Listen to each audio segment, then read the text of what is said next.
Welcome to this week's episode of Extra Holes with PGA professionals Alex Kohler and Joe Rocha. This week we have a special guest on the show. His name is Joe Pretorius, who was an assistant at the Jim McLean Golf School in La Quinta, California with Alex and Joe. And Joe is going to share his insights on one of the best instructors who's ever lived, Carl Welty, known as a genius by his peers. Carl Welty taught at Jim's school from 1997 to 2013, and that's where we all got to know him. We look forward to hearing from Joe how Carl's innovative approach to teaching helped Ben Crane win 5 times on the PGA Tour. Okay. Welcome, everyone, to this week's episode of Extra Holes with Alex Kohler, PGA Master Professional, and Joe Rocha. Hi, Alex. Joe Rocha, PGA Professional. And we are thrilled to have with us a close friend of ours who we worked with out at the Jim McLean Golf School many years back now, about 20 years, we'll call it, right about the year 2000, a little more than 20, Joe Pretorius. So, Joe, thanks for joining the show today. Yeah, very glad to be here, and thanks for having me, guys. We were all assistants, what they called assistants at the Jim McLean Golf School back then, and we all have our individual reasons for having arrived in La Quinta at PGA West, but pretty much a similar thread, right? Sort of the reason why we were all there, to gain some more insight into the game, into the golf swing, into teaching the game. Would you say that's true? 100%. Absolutely. I was certainly chasing the information and trying to solve the puzzle is in that stage of my life. Right.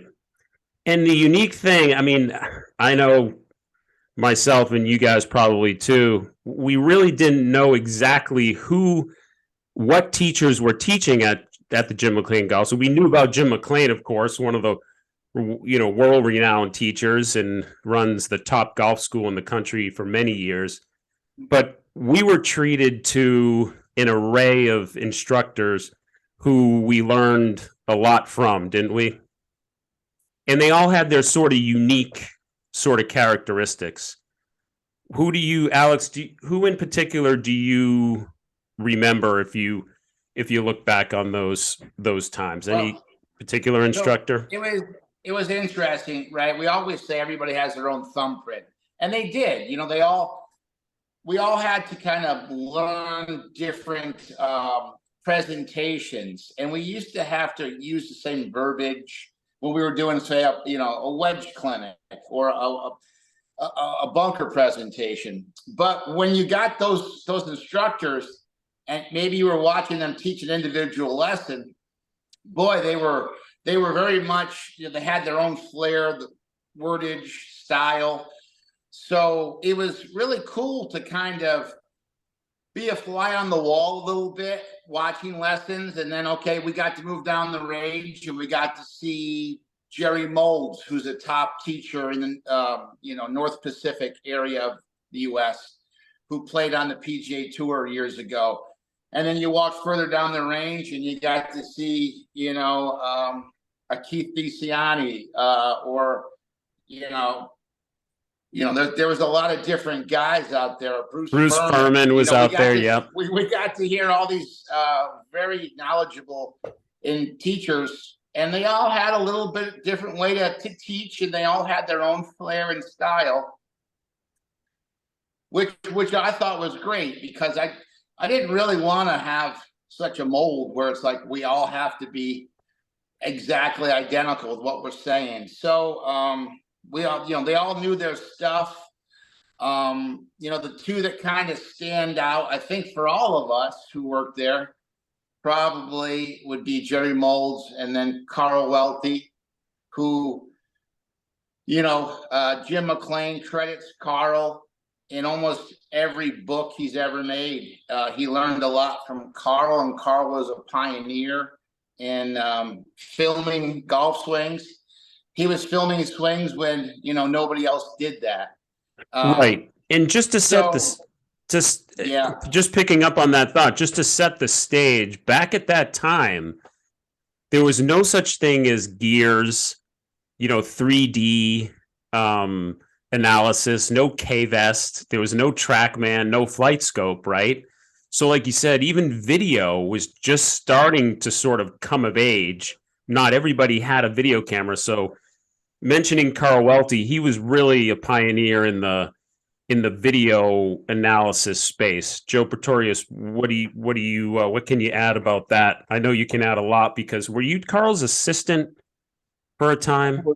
I spent a lot of time with the PGA Tour player Ben Crane, and as an assistant, I wasn't, just be honest, I wasn't making a lot of money, but I was more appealed to the school just because of the information, and because Ben would play practice rounds and he needed the video camera to support those practice rounds. Carl gained confidence in me and my ability to get the angles and the shots exactly as he needed them, because he was such a video specific teacher, and I got it down to a science to where I could do exactly as Carl needed, and therefore Ben would kind of support me as an additional income, kind of being in a sense a caddy and a video guy. And actually year 3 of my time spent in those winters, Ben offered me to be his caddy when he was really, I believe it was called the Nike Tour at the time. He was on the bubble making the PGA Tour, and I had to make that decision of whether or not I would really go gamble a career as a caddy versus stay in the teaching arena. And I just felt more motivated to stay in the teaching arena. But there's one of those decisions in life that years later you like see what Ben did on the PGA Tour. I think he made over $20 million, and not to say that I would have been kept as a caddy, but boy, what a moment passed by when you see a guy like that go out and make success, and what opportunity was really in front of me. So what was interesting to add a little bit of what Alex is saying, my memorable teachers certainly are Jerry Molds, who I felt was more of a let's play the game teacher. A lot of sense about making sure they're going to play the game, not learn the golf swing. But then certainly Carl stood out specifically because of his what you guys referred to him as a pioneer of video, and it was certainly that. I mean, Carl, I felt like, was the parameter of the Jim McLean Golf School. His studies that he did with Jim led to Jim making himself a marketable name. And then a couple other teachers I spent a lot of time with were Brian Lebetovich and Jason Jenkins, and they were basically somebody that learned through the Jim McLean system, and they were very, very well respected as teachers, as well as had their own unique styles. Yeah, Brian's still out there at PGA West. I follow him on Instagram. He's doing great. He teaches a number of top players, a lot of LPGA players. Absolutely. What about Carl? Now, Carl met a gentleman by the name of Bill Glasson. Bill Glasson was a PGA Tour player, but they shared the same name. It was an MIT famous engineer who sort of taught Carl about camera placement. What can you tell us about what were Carl's parameters? So it's funny, we've taught just about everywhere in our career, rooftops and ballrooms and et cetera. But some of these indoor spots, I think of Carl because they're tight. We can't get back far enough from the target view. We can't get back far enough from the face-on view. Do we want to reveal the secrets to videotape according to Carl Welty, who we're doing this partly in honor of Carl. He sadly passed away too young at I think it was 76 years old back in 2018. But what can you tell us about the camera angles, Joe, with filming golf swings? We'll get into some putting later, but what about when you filmed Ben Crane? What was the criteria? Well, it was certainly a specific criteria. If you did not get the angle specifically right, then Carl would in a sense just throw the video out. I mean, it wasn't comparable to his studies. So when Carl as a pioneer was spending multiple hours, whether it be himself or his, I think he had people that he paid as well to grab video on the PGA Tour. They specifically had to stand 8 to 10 feet behind the target line, and absolutely the target line. And as soon as you got the camera on the target line from behind the player, you would then tilt the camera slightly to the player so you could capture the entire body of the player getting ready to swing. And then from the chest view, I call it the perpendicular view. You know, he didn't care whether it was Lee Trevino with an open stance or maybe somebody else with a square stance. Rocco closed stance. He specifically wanted that absolutely perpendicular to the target, that was being, you know, wherever the ball line was, he wanted you being specifically perpendicular to it, not the player's chest. And right on the ball, specifically perpendicular to where the intended target was. And he wanted to know what the club was doing regardless of the position of the body relative to the target line. Absolutely. Which, and correct me if I'm wrong, I'm just putting what I remember and what has been simmering now for many years, and then now what you're saying. So again, this is prior to TrackMan. So to me, if we go to the target line view, what he wanted to see, and I'm just chime in, Joe, of course, or Alex, what he wanted to see was club face, I would assume. He wanted to see the start direction of the ball from the target line. He absolutely was chasing the ball. He wanted path, right? I mean, path and face. Yeah, he knew that's what made up where the ball goes. Path, yeah. You know, he wanted a neutral path. Yeah, he would spend time dotting on the TV with the marker, the club head itself, so he could understand the path relative to the target line. And then he had a third angle as well that he spent the time with the camera on the back of the player from behind. He wanted to see the ball being seen through the legs. That was important. And then that way he could understand the body motion of the backswing and forward swing. That's interesting. Please, Alex, go ahead. So I want to chime in real quick, and we know what Joe Pretorius was explaining, but I just want to explain it a little bit for maybe people who are not visualizing it. And then I have a question for Joe on the face on. So for the target line, you know, Joe had said 8 to 10 feet on the target line. It's 8 to 10 feet from where the ball is resting. So if you take where the ball is, you want to go 8 to 10 feet directly back. And we would actually set our camera eyesight directly down the ball and connected it with the target. Yep. That's how we put it on the target line. And then we would angle it a little left, put the player in the middle. But it was always, you know, I'd always kind of heard 10 feet from the ball. You're actually standing the camera right on the target line, and then you get the player in the middle. So he did not do in between, say, legs and hands. He didn't do. He always wanted to connect the line from the ball to the target, and that's the line we put the camera on. And two, what actually I always was confused about, you know, you bring up Trevino. Well, he played a fade, right? Certainly, yeah.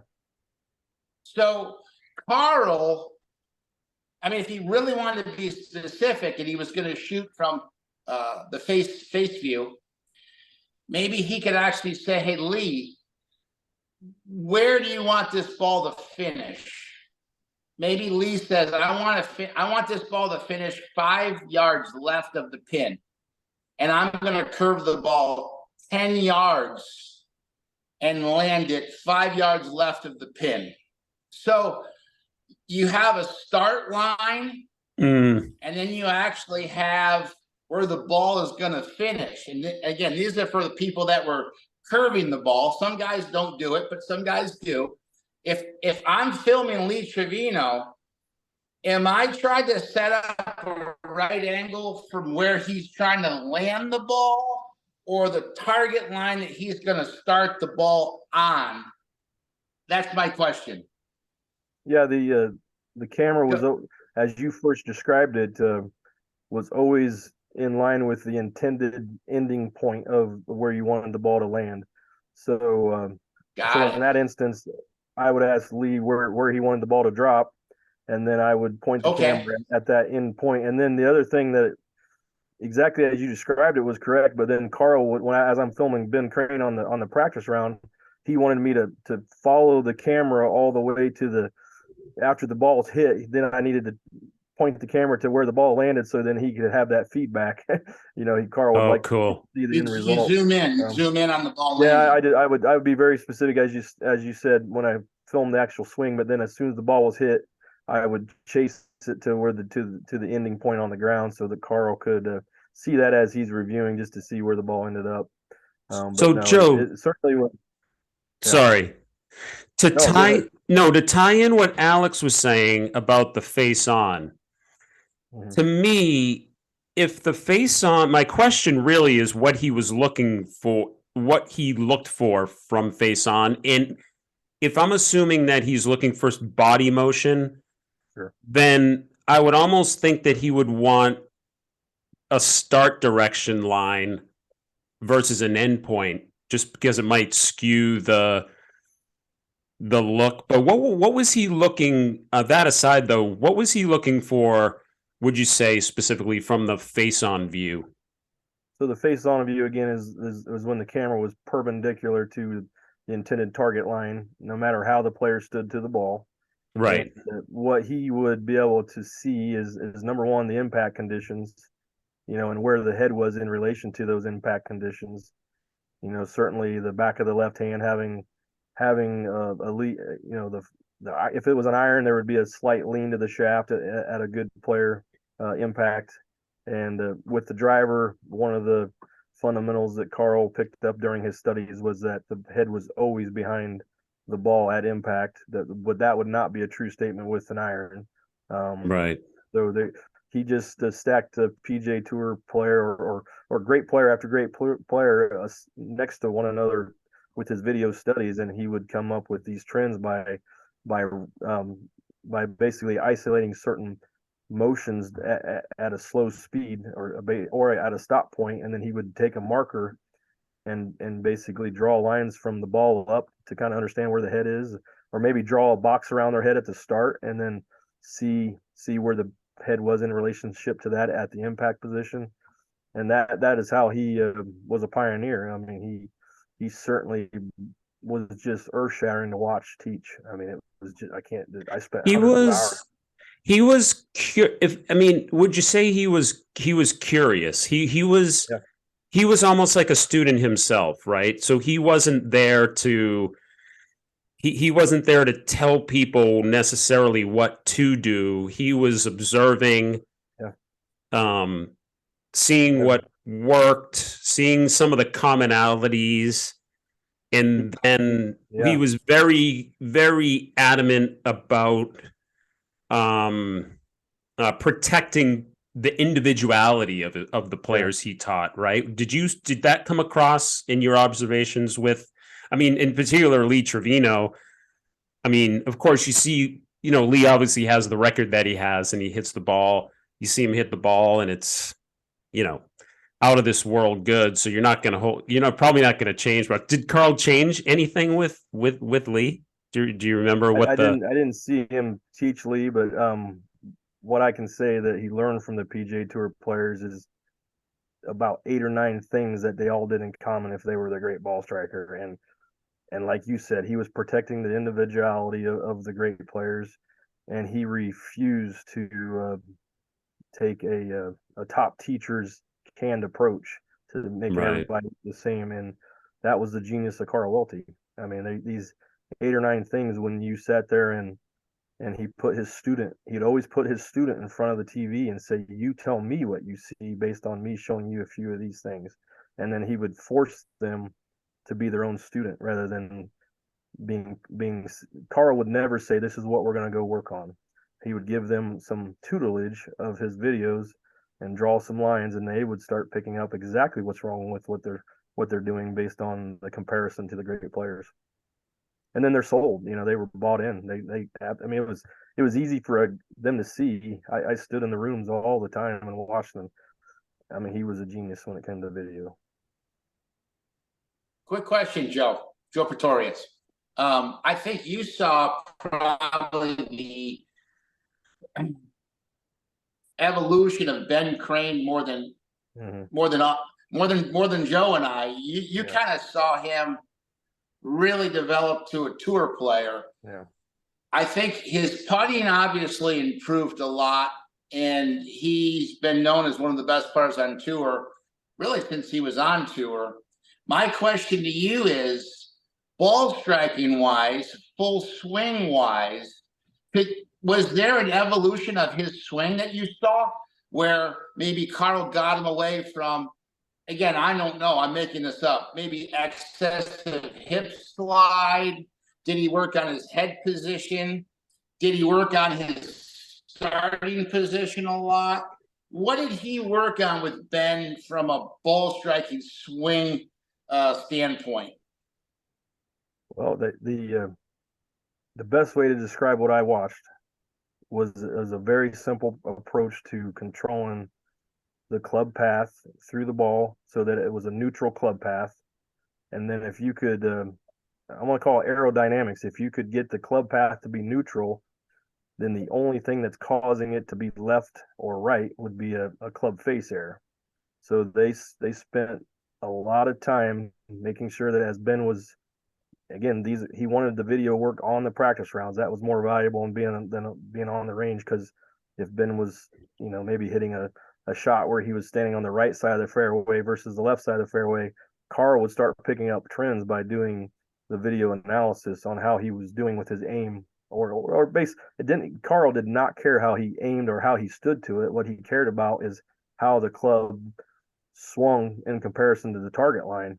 And once they dialed that in and they got a neutral swing, that was, and their goal was to hit a straight shot. They did not try to hit a curved ball. Again, it goes back to Carl's aerodynamics background as far as the Joe Rocha. You mentioned the guy's name that he spent, Mr. Glasson. Yeah, Mr. Glasson. He was a close friends with Howard Hughes. Yeah, so it goes back to him spending time with that scientific understanding that if you have a neutral path, that you're going to generate a straight ball without any error, as long as you're controlling the club face. So once Ben had a neutral path, they spent a lot of time with the T square at the address position to make sure that they could control the club face at the start of the swing to eliminate some possibilities of that going wrong. And so Ben, I mean, it was amazing how many times they would just spend time on a T square and making sure that the club face was exactly where it should be at the start. And then the other thing, I know they spent a lot of time at Carl's house because he had a speed machine. Mm-hmm. And this back before they had the more digital products today. I mean, they were always evaluating the speed of the golf swing, because again, he had about 8 or 9 things for pro golf, and one of those items was certainly you got to have speed to play pro golf. And Ben, I know he gained distances that were just unheard of by his time with Carl. So let me ask you a question a different way. Sorry. Go ahead. No, go ahead, Alex. That's okay. So his goal was to achieve the neutral path. Mm-hmm. Did Ben start off with a neutral path, Joe Pretorius?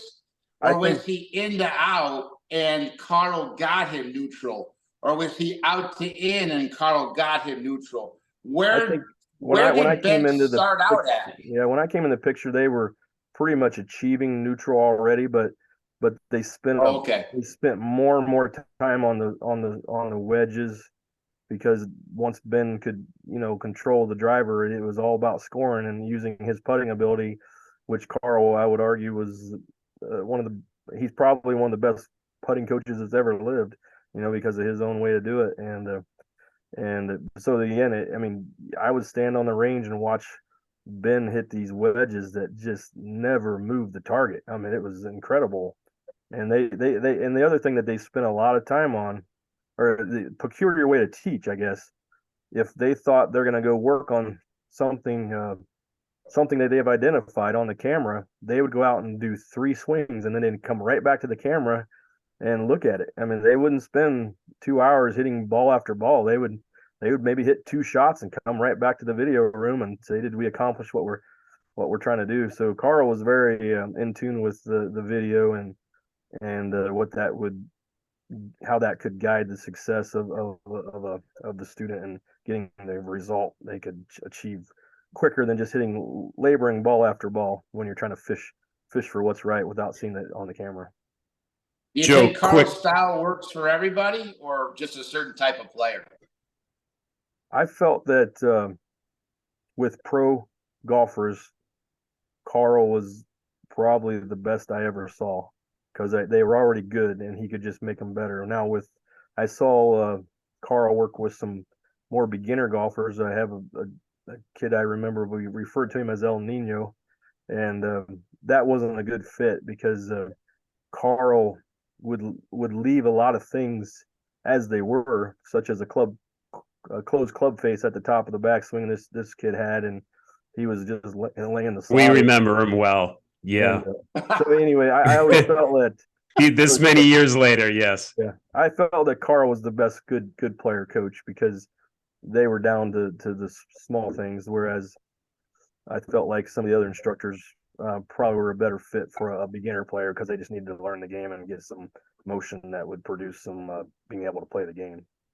Okay, so that brings up things, but I just want to go back real quick just to follow up on, because when we were assistants and, we were scattered, we were setting up schools, assisting with schools, doing video, running into the video room, running out.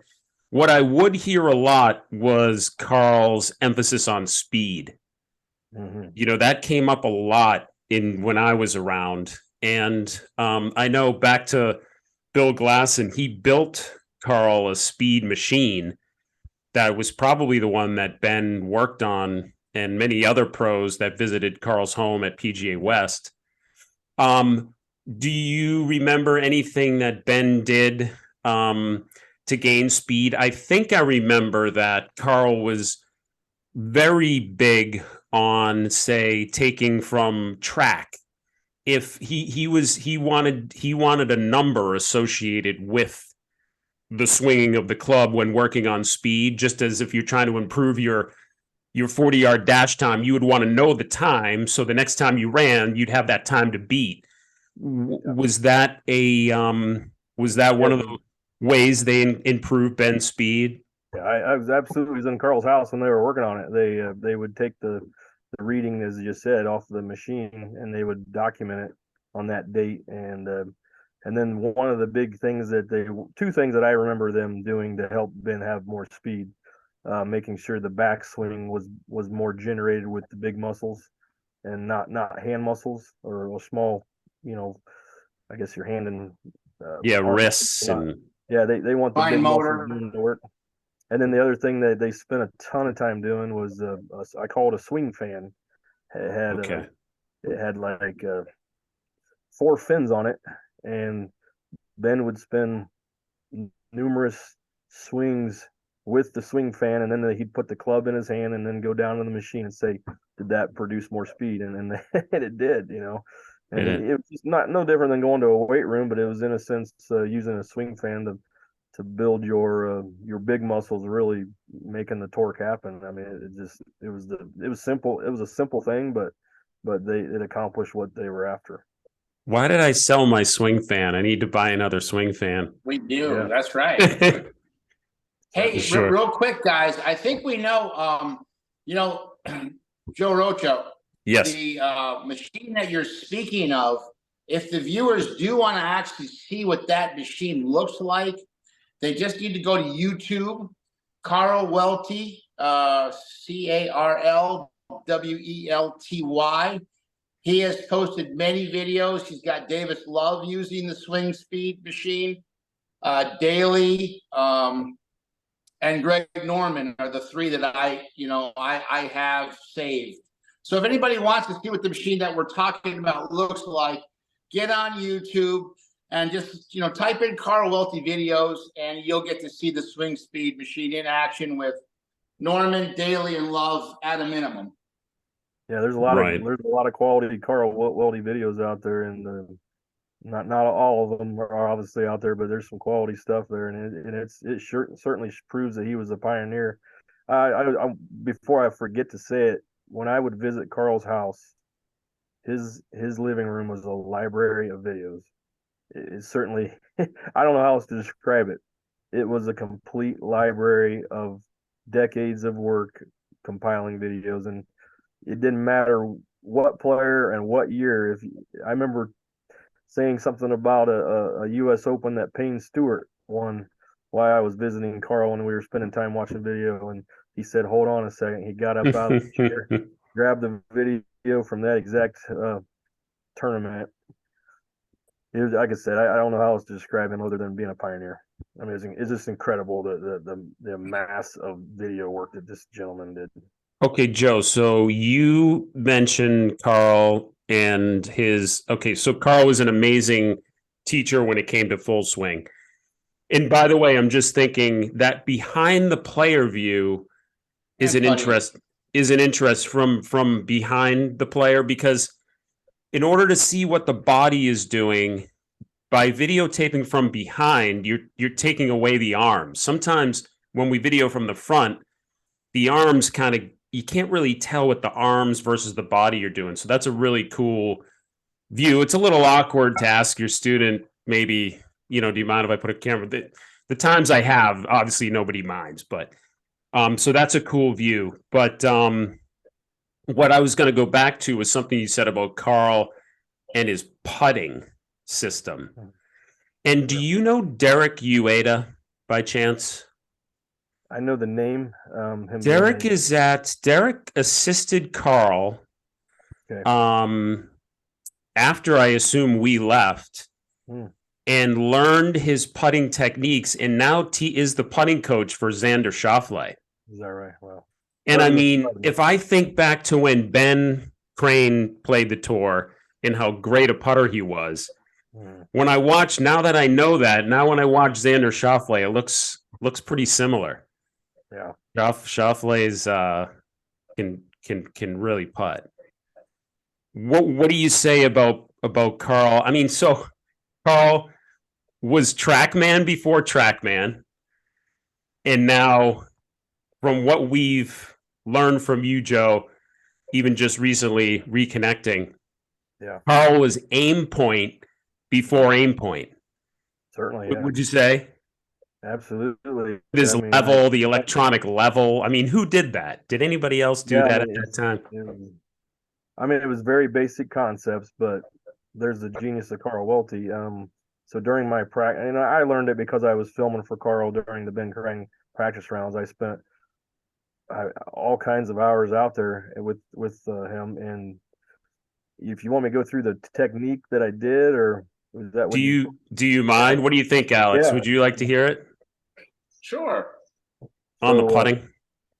So in simple terms, Ben would place a tee down on the green that was in line with his intended start point. And then I would get literally on my hands and knees with the camera on the green, literally down completely on the green. So I was at eye level with the ball, and I would point the camera at the intended tee. And then I would film an entire practice round of his putting, and that would give Carl the opportunity to diagnose it after we're done. And I would he was looking for 3 errors: speed, read, a speed error, a read error, or a path starting error. So Carl would spend time with Ben, and they would chart the start of the ball. Did it start at the tee? if the ball started at the tee, then they accomplished they would actually put a dot on the putter as it was 2 clicks past the ball to see if that intended path started at the tee, so they could see that it was a neutral success and how they started the putter. And then obviously if you had a neutral path, then the ball most likely is going to start at the tee. If it did not start at the tee with a neutral path, then we've got a club face error. And so then Okay. we're getting the T square out, and we're going to work on our club.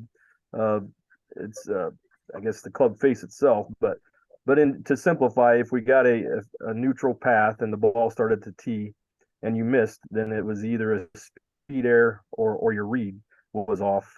And so once they got the ball starting at the tee on a consistent basis, it narrowed the field down to either a speed miss or a read miss. And then through trending all these rounds, Carl would pick up his tendencies, whether the right to left tendencies versus the opposite break.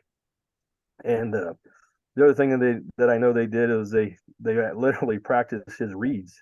I mean, with a level that had a digital read on it. I mean, we would literally strip putting completely out of it, and he would say, "Okay, what do you think this slope is?" And Ben would say, "Based on my level that I have here, I'm gonna put it on the ground. I think it's gonna be a 0.2, or and they would test his ability to read greens, and then that carried with Ben. I know with his tournament golf, because they could go week to week and pick up what a 0.2 looks like on this week's green versus the week before, and then they would test the break of that new tournament green compared to the week before, because they would roll the ball out of the same distance to see which one broke more than the one before. And so as he became very skilled at saying this is my read's going to be a 0.5 or 0.4, whatever the read may be, once he became accurate in that, then he knew exactly what that week's green is going to do, because he has a feel for his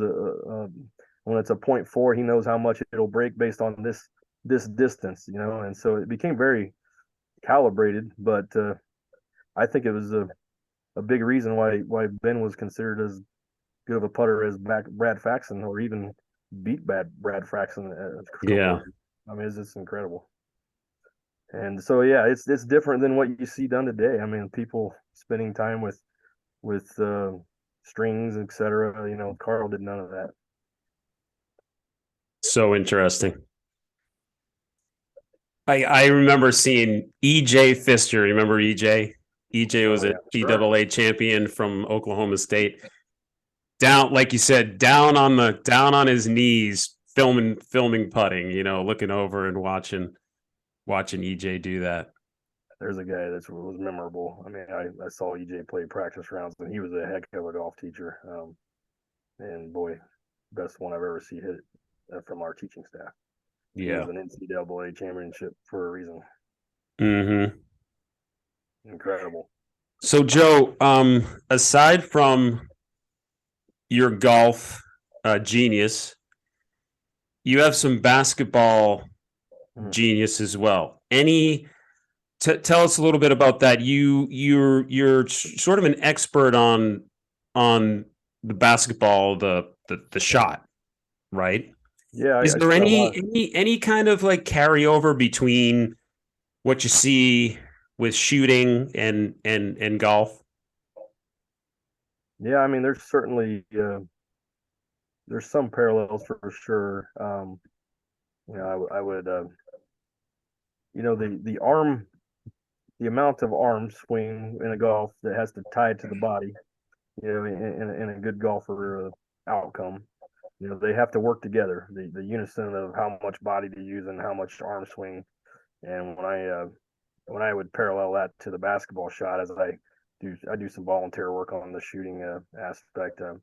That is one of the biggest things I'm working on. I call it cadence, but when I work with a kid on a basketball shot, but what I'm really working on is how much arms and hands talent they're using to tie to how much body motion that they're everybody says use the legs for a basketball shot. Well, I would disprove that a little bit, because if you overuse your body, you're destroying the arms and hands talent. And so I would parallel that to a golf swing, because I think no matter what instructor you're talking about, whether you're talking about a Jim Flick who was very arms and hands driven, or maybe a Jimmy Ballard who's very body driven, I think they would all get in the same room and agree that the arm swing and the body pivot have to work together.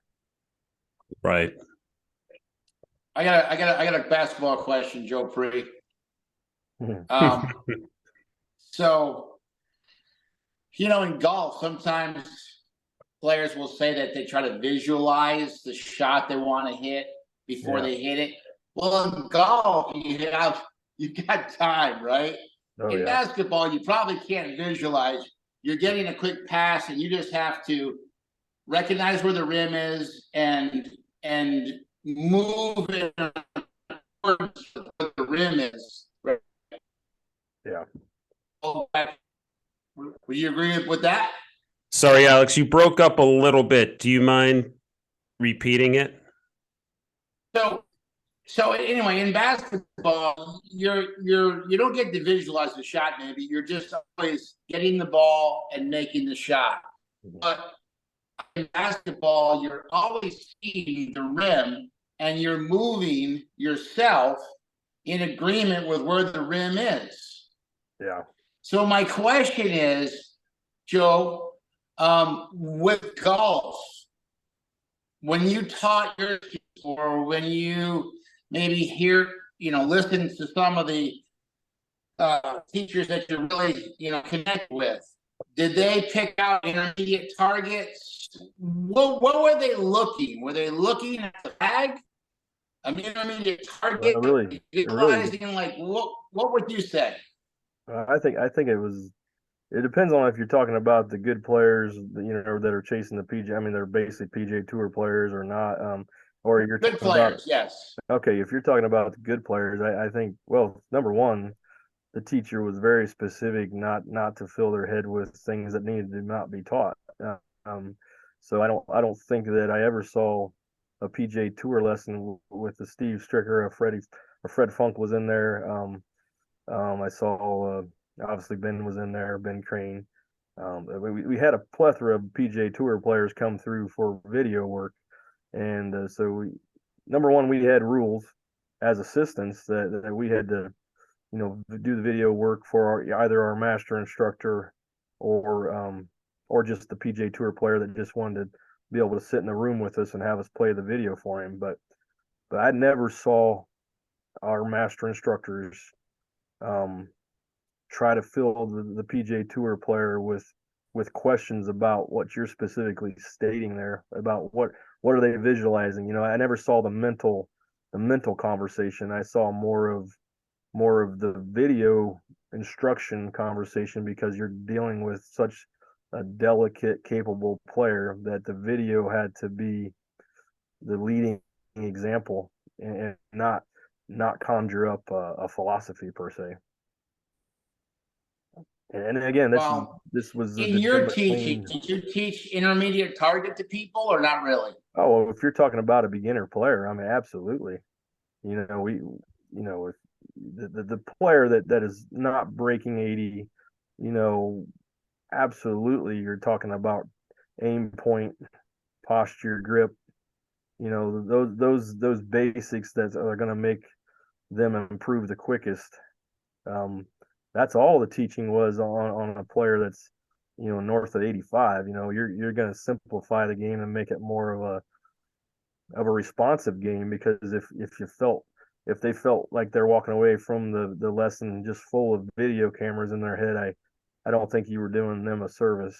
And but again, with your PGA Tour player, it was completely the opposite approach. I always felt like the lessons of a PGA Tour player were many times opposite of your poorer player, or somebody's learning the game, because that it just had to be, because of the one example is the PGA Tour player fought an in-out path, when they were going poorly, whereas the beginner golfer, they would love to have an in-and-out path, and they were always fighting the over the top motion.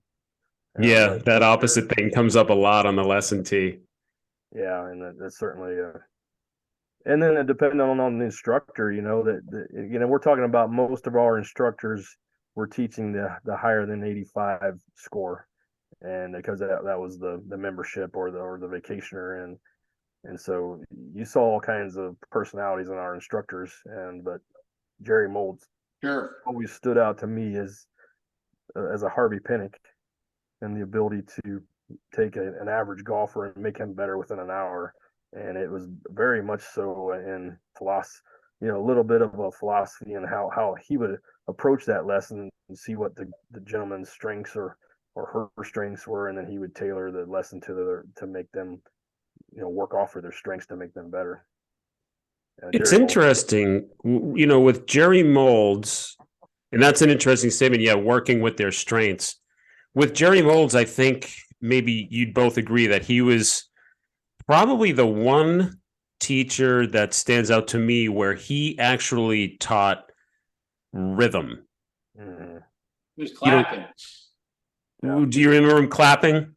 Oh, I'd watched Jerry Molds. I can't measure the number of hours, and he had a thing about 8 seconds between the time you grab the club to the time that's on the ball on the ground, and it goes back to what exactly what Alex was saying was, let's be responsive to playing the game of golf, not isolating yourself on video. And the clapping was certainly a rhythm, and of course Jerry was a PGA Tour player, and to watch him hit a golf ball on the driving range, it was like watching some of the best. His rhythm was magical. It was sort of simple. I would almost liken him to like a male Annika Sorenstam. It was, oh man, he was good. It was very, talk about body. It was probably more body. Of course, body types play a role. And Jerry was a little bit, sort of on the husky, big, strong person who sort of moved more than didn't have a lot of sideband or hand action through the ball. So his body type sort of matched that, but he stressed that rhythm. And it's interesting we single out sort of Carl and Jerry because they both in their own way kept it. Would you say they kept it simple? Yeah, they had their own style. Carl was a video guy, and Jerry was I wouldn't say didn't like the video. He just didn't live by the video, and so yeah, he was more of a let's learn the game, and then we'll go look at the video to see how it supported that. Jerry, I remember him telling me once, he said, I'm never going to look at my swing on video ever again. Yeah. He's like, I'm done. I said, really? But obviously he was to that point, and he had it pretty grooved. Joe Pretorius, give me a Moldsyism. Oh, Jerry had, as Joe mentioned, like to get the player to use the bigger muscles on the backswing, and so countless times he would put the player in the sun so that they could put two balls on the ground, one on the right hip, and the balls would be one on the right hip and one right on where your head is in the relationship to the shadow on the ground, and he'd want the head to move to the backswing where you're getting off the ball, like a Jerry, kind of like a Jimmy Ballard move. He'd want the head shift to the load leg, and then he would want the trailing hip to stay in the sunlight, so that you didn't end up shifting your hip sideways on top of the shadow. So he'd want both balls in the sunlight by the time you get done winding up your backswing. He loved Kari Webb's swing. Remember Kari? What a player she was. Move, turn, swing. Move, turn, swing. There is the Jerry Moldsism right there. Move, turn, swing. That is exactly right. Well, I thought you were going to pull out, Joe. Start your draws to the right. Oh, geez. And start your fades to the left. Yeah. Well, I tell you what. One big thing that I learned from Jerry is that if you're going to hit a draw, he would prefer you start the club face slightly open at address, because the club has a tendency, just like a tennis racket, to go ahead and hit the top spin draw. Yeah. He found that it's opposites. That if you put the club down in a little bit of a closed position at address, you're going to be more of the good players are going to hit a fade that way, whereas the good players, if they're going to hit a draw, if anything, they would air the club slightly open at address. And so it was shut face fades and open face draws.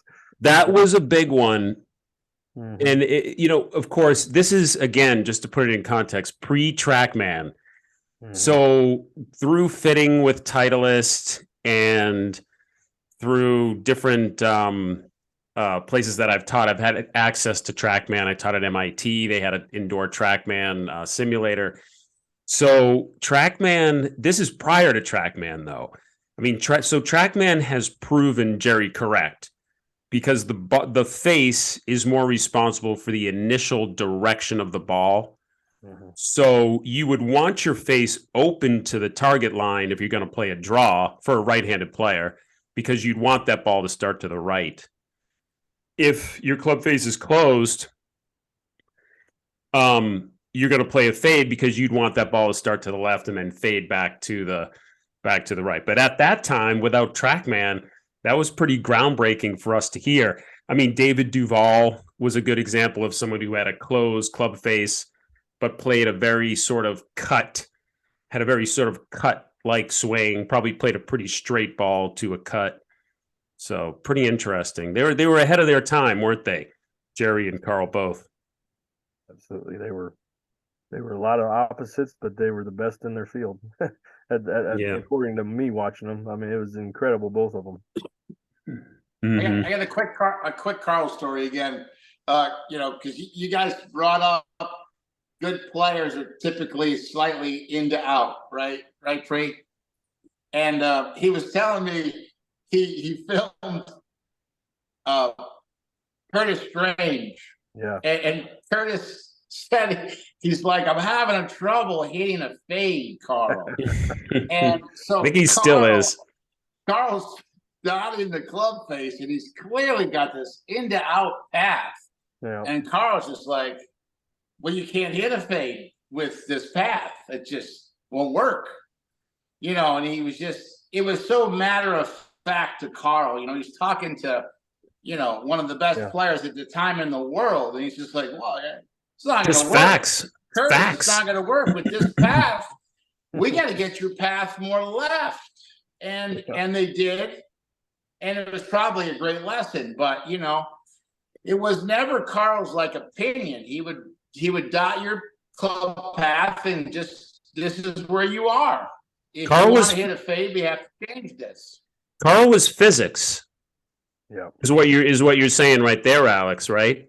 Not opinion. It wasn't his opinion. It wasn't his opinion. It is what it is. This is what you're doing. Right. Exactly. Right. And I remember Carl had he had a contraption made of pipe, like steel pipe. You remember that on the board where it would work with, I mean, pretty motivational to not hit that sort of steel contraption he had out there.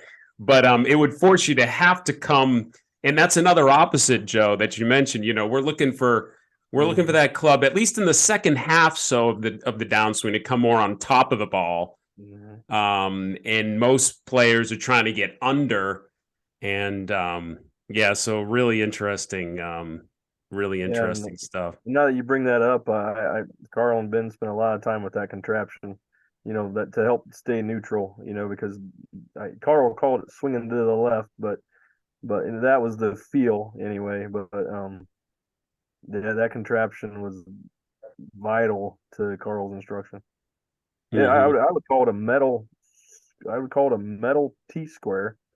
That if you end up hitting it, you're gonna feel it. So yeah, it's not like he put like a swim, one of those pool noodles on it or anything. It was like motivation in and of itself. Like you either come on top of this ball, or you're gonna get, you're gonna get that club caught underneath. But and the funny part is Carl would get a very good player neutral, and maybe the club face was so drastically in error that the ball was, maybe going screaming left, or, and it wouldn't matter. Carl would be excited. Look, we got a club faces or a path that's neutral now. Now we can get somewhere. And the good player is frustrated because he once hit the ball where he was looking. Now he's not even close until Okay, the rest of it. Joe, that makes me feel a lot better, because the term I have in my head when that happens is the face goes with it.